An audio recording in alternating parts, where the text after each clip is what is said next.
¿Qué eran los polvos de azol?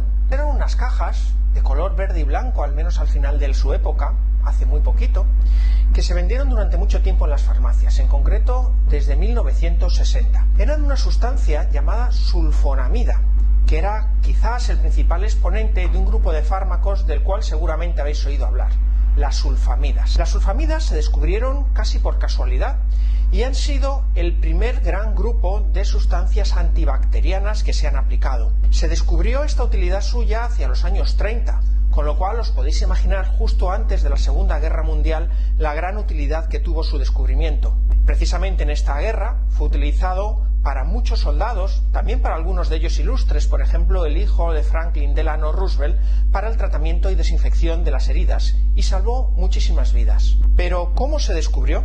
Pues se descubrió, como tantos otros medicamentos, casi de casualidad.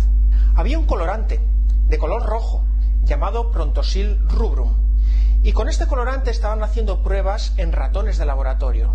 Hubo una infección por un estreptococo, que es un tipo de bacteria, que mató a todos los ratones del laboratorio, menos curiosamente a los que estaban tomando este colorante. Por ello se empezó a estudiar un poco más a fondo este colorante y se vio que al tomarlo liberaba en su metabolización una sustancia llamada sulfonilamida, que es la primera de un grupo de sustancias llamadas sulfamidas, y desde entonces se empezó a utilizar profusamente como antibacteriano. Precisamente de ahí vino esta especialidad que, como comentaba antes, se ha estado comercializando en nuestras farmacias durante más de 50 años. Al principio con mucha intensidad, y ya es cierto que en las últimas décadas cada vez se utilizaba menos.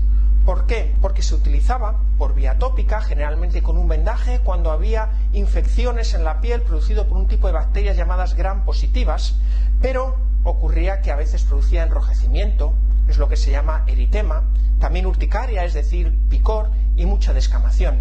Y poco a poco ha ido siendo sustituido por otras sustancias sin tantos efectos secundarios, hasta que finalmente fue, hace muy poquito, descatalogada. Como curiosidad, contar que aunque desde su comercialización solo se utilizaban los polvos de azol por vía tópica, en un principio también se utilizaban por vía oral. Y se vio que en algunos pacientes, sobre todo aquellos que estaban más desnutridos, había episodios de hipoglucemia. Es decir, el paciente caía desmayado y luego se veía que era por una bajada de azúcar.